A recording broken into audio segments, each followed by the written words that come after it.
अच्छा आगे हम बात कर लेते हैं drugs used in heart failure.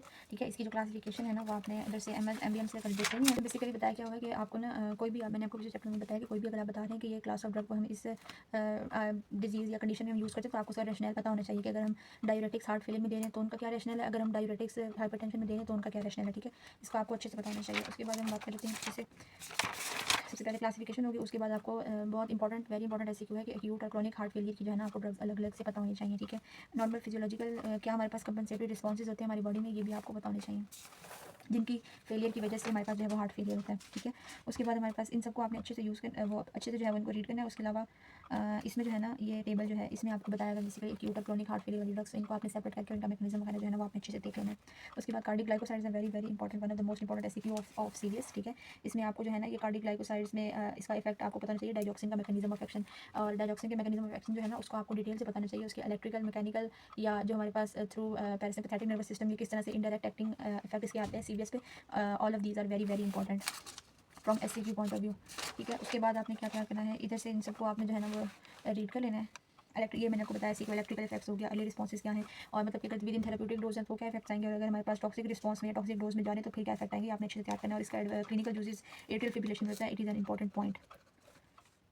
और उसके अलावा आगे इसमें आपने जो है ना ये इसका नैरो थेरेप्यूटिक विंडो है, ये बहुत इंपॉर्टेंट पॉइंट है, इसको आपने अच्छे से याद रखना है। Digitalis toxicity it is also an important SCQ. ठीक है, इसमें क्या क्या ये कॉज करता है और फिर इसको हम जो है ना वो ट्रीट कैसे करते हैं, उसमें ये आपको सारी चीज़ें बताऊँगी, इनको आपने अच्छे से तैयार करना है। These are an important SCQ also for MCQs and viva point of view. उसके बाद जो बाकी ड्रग्स हैं इनका मैंने आपको बताया है कि जो है रैशनल आपको अच्छे से आपने तैयार करना है कि अगर कोई ड्रग हम एक्यूट में दे रहे हैं तो एक्यूट में क्यों दे रहे हैं, अगर कोई क्रॉनिक में दे रहे हैं तो क्रॉनिक में क्यों दे रहे हैं। ऊपर फॉस्फोडाइस्ट्रेस इनहिबिटर में मिल्ड्रिनोन जो है ना ये इंपॉर्टेंट है। इसके मतलब कभी कभी होता है कि सिंगल एक ड्रग का भी पूछ लेते हैं ना कि इस ड्रग पे नोट लिखें, तो ये इंपॉर्टेंट है उस पॉइंट ऑफ व्यू से। उसके बाद वेजोडाइलेटर्स में आपको ये नेप्रोट्रेसिन और नेजेरेटाइड सेक्यूबिट्रिल ये इंपॉर्टेंट है ड्रग्स, इनको आपने अच्छे से तैयार करना है कि इसके अंदर हमारे पास नेप्रोट्रेसिन इनहिबिटर्स एक हमारे पास है नेप्रोलिसिन इनहिबिटर्स या BNP एनालॉग्स, तो और एक हमारे पास होती है अर्निंग ARNI, जिसके अंदर एंजियोटेंसिन रिसेप्टर ब्लॉकर्स और नेप्रोलिसिन इनहिबिटर दोनों जो है वो हम कॉम्बिनेशन में देते हैं, जिसकी एग्जांपल में हमारे पास ये सेक्यूबिट्रिल और वेल्सार्टन हम दोनों इकट्ठे देते हैं। इस चैप्टर के भी जो है ना MCQs आपने अच्छे से तैयार कर लेने हैं। लास्ट चैप्टर है जिसके अंदर मैंने बताया हुआ diuretics and other drugs acting on kidney, तो इसकी जो क्लासिफिकेशन है 2023 के प्रॉफ SCQ में आ चुकी है, लेकिन उसके बाद से वैसे इसमें मेंशन था कि इसमें से जो है ना वो SCQ ऐसा नहीं आना। ठीक है, तो आपने इसकी जो क्लासिफिकेशन है ना क्लासिफिकेशन आपने अच्छे से तैयार करनी है। और इसमें जो है ना यानी कि अगर एक डायूरेटिक जो है ना इसमें आपको क्या क्या पता होना चाहिए, पहले उसके ड्रग्स के क्लासिफिकेशन पता होनी चाहिए। ठीक है, उसके अलावा आपको उसका मैकेनिज्म ऑफ एक्शन पता होना चाहिए, और उसका ये कि जिस पार्ट पे वो एक्ट कर रही है, जिस पार्ट ऑफ द किडनी या ट्यूब्यूल पे वो एक्ट कर रही है, उस पार्ट का नॉर्मल फिजियोलॉजिकल क्या रोल था। ठीक है, तो वो आपने करना है। उसके अलावा ड्रग्स के आपने मैकेनिज्म ऑफ एक्शन कर लिया, उसके अलावा एडवर्स इफेक्ट्स आपने अच्छे से तैयार करने हैं। एडवर्स इफेक्ट्स जो है ना आयनिक इम्बैलेंस पॉइंट ऑफ व्यू से आपने इनके जो है ना वो अच्छे से तैयार करने हैं। These are very very important कि कौन सा जो है वो हमारे पास एसिडोसिस करवा रहा है, कौन सा हमारे पास अल्कलोसिस करवा रहा है, कौन सा एसिडोसिस को ट्रीट करता है, कौन सा अल्कलोसिस को ट्रीट करता है।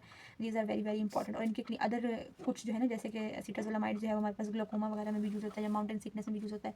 इनके इस तरह के यूजेस जो है ना ये इंपॉर्टेंट है पॉइंट ऑफ व्यू से, MCQ के पॉइंट ऑफ व्यू से। उसके अलावा इसमें से जो है ना आपने इन सब के यानी कि आपको मैकेनिज्म ऑफ एक्शन अच्छे से पता होने चाहिए, रैशनल पता होने चाहिए, और उसके अलावा इसमें से ज़्यादा इंपॉर्टेंट तो यही है। उसके अलावा आपको थायराइड और लूप डायूरेटिक्स का जो है ना इनका थोड़ा सा डिफरेंस के पॉइंट ऑफ व्यू से आपको पता होना चाहिए। एक इनकी टॉक्सिसिटी का भी इंपॉर्टेंट पॉइंट है, टॉक्सिसिटी इन अ सेंस के ड्रग इंट्रैक्शंस के डाइजॉक्सिन के साथ इनके होते हैं, ड्रग इंट्रैक्शंस होते हैं, तो दीज आर वेरी इंपॉर्टेंट कि एक पेशेंट जो हार्ट पेशेंट है जिसको हाइपोकैलेमिया का रिस्क है तो हम उसमें कौन सा डायूरेटिक देंगे, डाइजॉक्सिन के साथ कौन सा दे सकते हैं, कौन सा नहीं दे सकते। और पोटेशियम स्पेरिंग डायूरेटिक जो है ना वो इंपॉर्टेंट है इस पॉइंट ऑफ व्यू से कि वो हम देते हैं उसके साथ डाइजॉक्सिन के साथ।